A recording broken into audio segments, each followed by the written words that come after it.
ফুটানি রাখুন, ফুটবল খেলুন। ফুটানি রাখুন, ফুটবল খেলুন, একদমই একটা ছোট্ট একটা একটা বক্তব্য রাখবো। আজকে পঞ্চমী পড়ে গেছে, রাত পোহালেই ষষ্ঠী। তো আমাদের এখানেও কাল থেকে ব্যস্ত হয়ে যাব আমি দুর্গা পুজো নিয়ে। সারাদিনই পুজো মণ্ডপেই থাকবো। তো ফুটবল নিয়ে আর আজকে কিছু বলবো ভাবিনি, কিন্তু আজকে কিছু ইন্টারেস্টিং ঘটনা ঘটলো, তার পরিপ্রেক্ষিতেই মনে হলো একটা ছোট্ট একটা বলে নিই। এরপর আপনারা পুজো নিয়ে ব্যস্ত হয়ে যাবেন, আমার পরিচিত যারা চ্যাট ফোরামে আছে। আমি চ্যাট ফোরামটা অবশ্যই চালাবো, মানে হল থেকেই, মানে হল বলছি মানে পুজো মণ্ডপ থেকেই কিছু যদি বেরোয় শেয়ার করব। আর পুজো নিয়ে ব্যস্ত থাকবো, কেন সাধারণত পুজোর কয়েকটা দিন আমি এখানকার স্থানীয় পুজোর কিছু ইন্টারেস্টিং মুহূর্ত তোলার চেষ্টা করি। তো ফুটানি রাখুন, ফুটবল খেলুন কেন বললাম, আপনারা থাম্বনেলে দুটো ছবি দেখছেন, এই অডিও যেখানে রয়েছে থাম্বনেলে।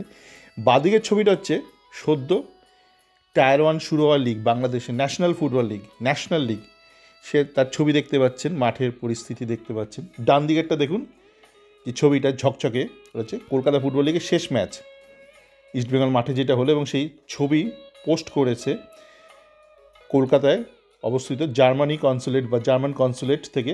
তাদের ফেসবুক পেজে করেছে, ইনস্টাগ্রামেও করেছে, রিল মানে ভিডিও রিল পোস্ট করেছে। এবং তাদের একজন গুরুত্বপূর্ণ একজন প্রতিনিধি কিন্তু সেদিন মাঠে ছিল, অবশ্যই তার সাথেও ছিল কলকাতায় যে ইউকের কনসুলেট আছে, তিনি ব্যক্তিগত স্তরে মানে ফুটবলে খুবই আগ্রহী। তো ওটা যেহেতু ব্যক্তিগতভাবে উনি আগ্রহী, তো সেটা নিয়ে অতটা বলছি না, কেননা সেখানে কতটা কনসুলেটের ইনভলভমেন্ট আছে সেটা অন্য বিষয়। উনি অবশ্যই সেই কনসুলেটের প্রধান ওই কলকাতায়, কিন্তু সেটা অনেকটা ব্যক্তিগত স্তরে, যেখানে জার্মান কনসুলেট থেকে করা হয়েছে কিন্তু। তো বুঝতে পারছেন একটা কলকাতা ফুটবল লিগকে কতটা অ্যাকনোলেজ করছে।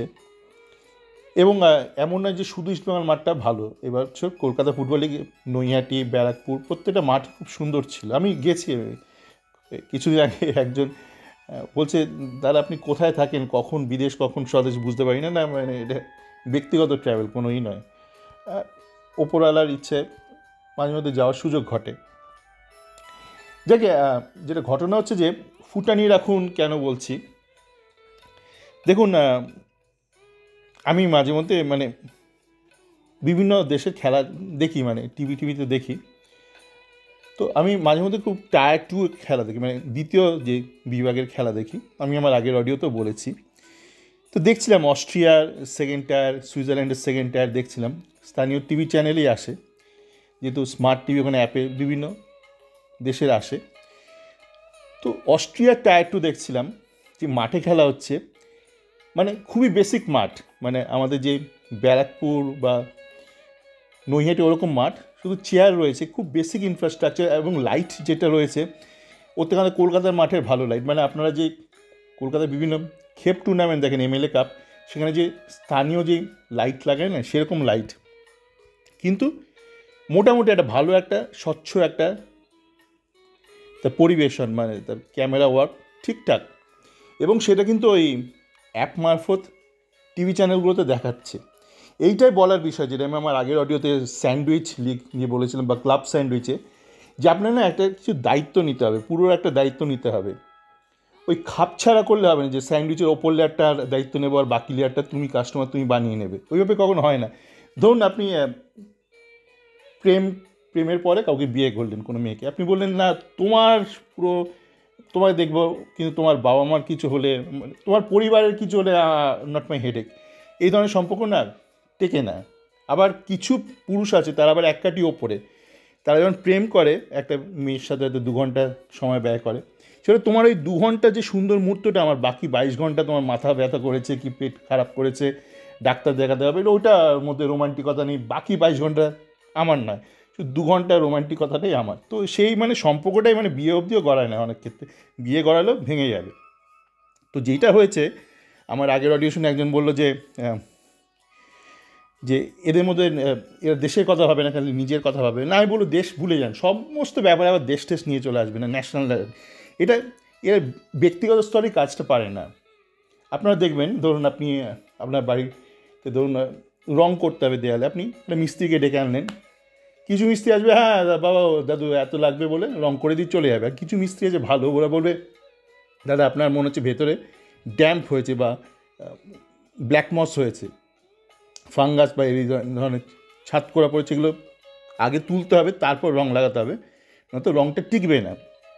এবং আপনার ডাক্তারদের ক্ষেত্রেও দেখবেন, ধরুন একজন ডাক্তার কাছে গেলেন, সে ওপর উপর একটা চিকিৎসা করে ছেড়ে দিল। আবার অনেক ডাক্তার আছে বললো না, আপনার কিন্তু আন্ডারলাইং আর একটা ডিজিজ আছে, সেটা যতক্ষণ না ঠিক হবে আপনার কিন্তু এই যে ওপর যে ডিজিজটার জন্য আপনি এসছেন সেটা ঠিক হবে না। বা অনেক ডাক্তার আছে, আমাদের দেশে এই ডাক্তারগুলোতে একটা সমস্যা আছে, তো আমরা 2-3টে আলাদা আলাদা রোগ হলো, সে আপনাকে নাকে দড়ি দিয়ে ঘোরাবে, মানে সেটুকু যে ডাক্তার কাছে গেছেন সে শুধু নিজের কাজটুকু করবে, এবার আপনার টোটাল সলিউশনটা হবে না। কিন্তু আপনি যখন একটা ফুটবলকে ধরবেন, যেটা করেছিল এফএসডিএলকে তো বেচে দিয়েছিল ভারতীয় ফুটবলটা, অল ইন্ডিয়া ফুটবল ফেডারেশন, বার্ষিক 50 কোটির বিনিময়।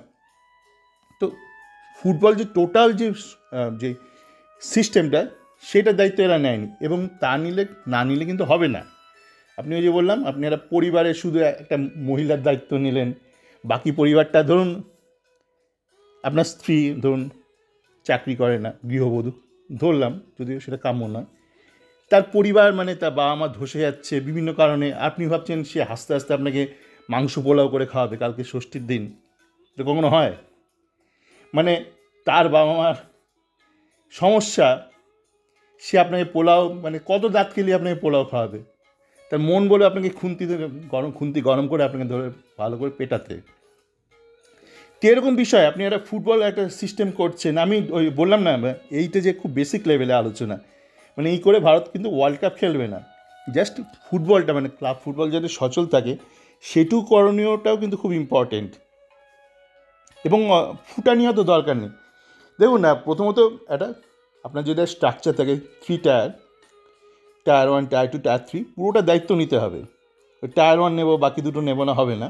এবং আপনার তার মধ্যে প্ল্যানিং করতে হবে যে টায়ার 1-এ কত স্পেন্ড করবেন। টায়ার 1 থেকে আপনি সাধারণত টাকাটা কামান, যে কোনো দেশের ক্ষেত্রে টায়ার 2 থেকে কম কামান, টায়ার 3 থেকে কিছুই কামানো হয় না, কিন্তু আপনার 3টে টায়ারই লাগবে, নয়তো আপনার ফাউন্ডেশনটা থাকবে না।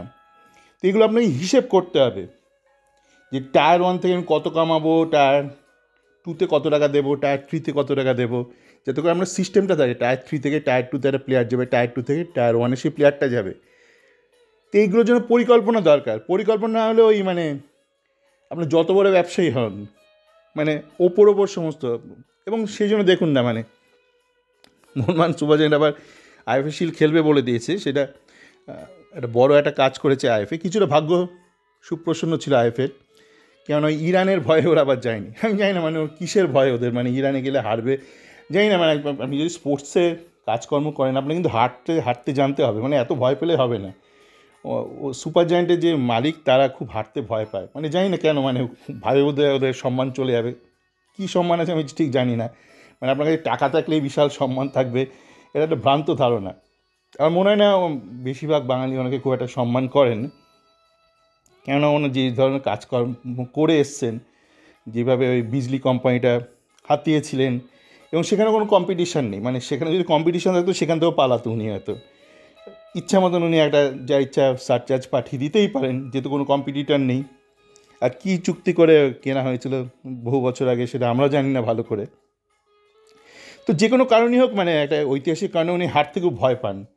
তাই মানে ইরান গেলে হারলে সম্মান চলে যাবে, মানে জানি না কিসের সম্মান, কার কাছে সম্মান, সেই সম্মান নাকি চলে যাবে। যাকে যেটা হয়েছে, মানে এটা নিয়ে আমি বেশি আলোচনা করবো না, কেননা এই ইরান ভয়ের ব্যাপারে শেষমেশ লাভবান হচ্ছে আমাদের আইএফএ শিল্ড। আইএফএ শিল্ডে যেহেতু আর উনি ইরান যেতে পারছেন না, যেটা ঘোষণা করে দিয়েছেন, মানে এক্সট্রা টাইমে বলে দিয়েছে, তাই কিন্তু এবার আইএফএ শিল্ডে ওরা খেলবে। তো এই আইএফএ শিল্ড হওয়া নিয়েও দেখছিলাম এই একটা এক্সট্রা পেছন পাকা এক সাংবাদিক বলছিল কেন দেরি করে কনফার্ম করলো আইএফএ শিল্ডের ব্যাপারে। দেখুন, আইএফএ কি এটা হাতে ছিল? এই যে এত সমস্যা হলো, এফএসডিএল টেন্ডার বাধ্য হয়ে কিন্তু শেষ পর্যন্ত যেই মুহূর্তে অফিসিয়াল কনফার্মেশন দিয়েছে আইএফএকে, তখন আইএফএ কিন্তু সাথে সাথে জানিয়েছে, এমন না যে আইএফএ চাইনি আগে থেকে কনফার্মেশন। তো এই ধরনের কথাবার্তা যারা বলেন, হয় আপনারা কম্প্রোমাইজড, না আপনার চূড়ান্ত মূর্খ, মানে যে কোনো একটা হতে পারে। মানে আইএফএ খেদে কাজ নিয়ে আইএফএ ইচ্ছা করে টালবানা করেছে। তো যাকে আর একটা বিষয় বলে শেষ করবো, ফুটানি কথাটা আমি বলেছিলাম, ফুটানি রাখুন, ফুটবলটা খেলুন। এই যে আইএসএলে এত ছা চকচকে ব্যাপার দরকার নেই, আপনার কিন্তু পুরো পরিবারটা দায়িত্ব নিতে হবে। মানে আপনি আপনার স্ত্রীকে একদম মালত্তার দিয়ে দিলেন, 50 কোটি টাকা, 50 লাখ টাকার একটা ঘাগরা কিনে দিলেন, সে থলথল করছে, তো তার দেহ একটা ঘাগড়াক দিয়ে দিলেন 50 লাখ টাকার, আর তার বাকি পরিবার না খেয়ে রয়েছে পুজোর দিন। তো এইটা করলে চলবে না। আপনার প্রচুর কস্ট কাট করতে হবে, ফালতু অনেক খরচ হয়, টাকার শ্রাদ্ধ হয়, যেটা বলছিলাম আইএসএলে প্রচুর টাকার শ্রাদ্ধ হয়, সেগুলো দরকার নেই। সেই টাকাটা আপনার কিন্তু কমিয়ে আপনাকে টায়ার 2 টায়ার 3-তে ব্যয় করতে হবে সেই টাকাটা। তাহলে একটা রোবাস্ট আপনার একটা ক্লাব স্যান্ডউইচ পাবেন, যেই স্যান্ডউইচটা পুরো দায়িত্ব আপনার হাতে হয় না। এমন না যে ওপর লেয়ারটা আমি দিচ্ছি আর বাকিগুলো তুমি করে না অনেকে।